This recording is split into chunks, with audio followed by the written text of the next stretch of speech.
छठवें अध्याय का महात्म्य कथा इस प्रकार आता है। कथा श्री भगवान जी ने बोले, हे लक्ष्मी जी, छठे अध्याय का महात्म्य सुनो। गोदावरी नदी के तट पर एक नगर था। वहाँ एक जनश्रुति राजा बड़ा धर्मज्ञ था। एक दिन नगर में हंस उड़ते उड़ते आ निकले।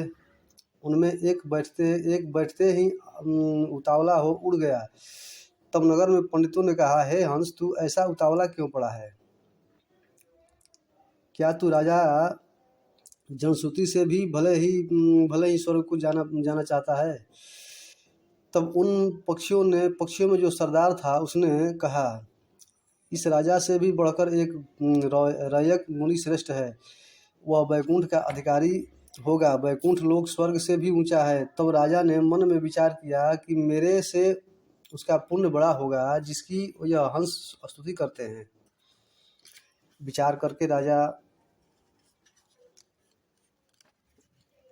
ने कहा कि चलकर उसके दर्शन करना चाहिए। राजा ने सारथी से रथ मंगवाकर उसने रथ पर बैठ प्रथम बनारस श्री काशी जी में जाकर गंगा स्नान कर ब्राह्मणों को दान दिया और शिव जी महाराज के दर्शन किए। फिर लोगों ने पूछा, यहाँ कोई रयक मुनि रहते हैं क्या? लोगों ने कहा, नहीं। तब राजा दक्षिण दिशा को गया, उसके बाद पश्चिम दिशा को गया। राजा वहाँ जहाँ जहाँ तीर्थों पर जावे वहीं पर रयक मुनि को पूछे। फिर राजा ने उत्तर दिशा को जाकर बद्रीनारायण को परसा।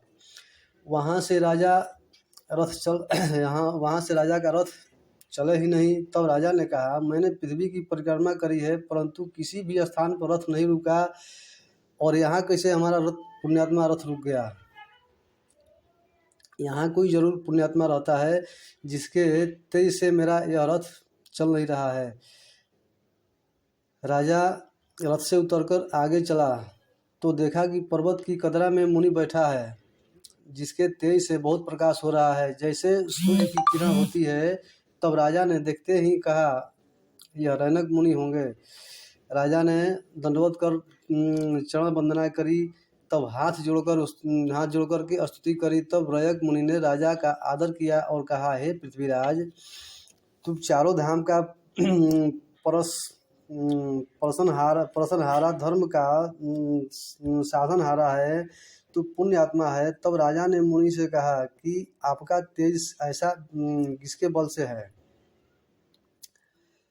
राजा ने कहा मुनि से कि आपका तेज ऐसा किसके बल से है? तब मुनि ने कहा, हे राजन, मैं नित्य प्रति गीता जी के 6ठे अध्याय का पाठ करता हूँ। इस कंदरा में उसी का प्रकाश है। यह सुनकर राजा ने अपने पुत्र को बुलाकर कहा, हे पुत्र, आज से तू राज कर, अब मैं तीर्थों को जाता हूँ।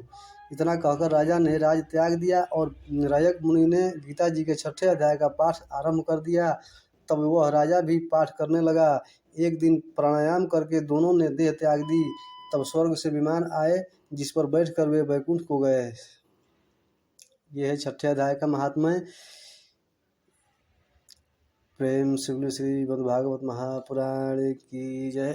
श्री रयक मुनि जी महाराज की जय। श्री कृष्ण भगवान की जय। हमारे चैनल में आप नए हो तो कृपया करके हमारे चैनल को लाइक करें, सब्सक्राइब करें, शेयर करें और वीडियो को देखें।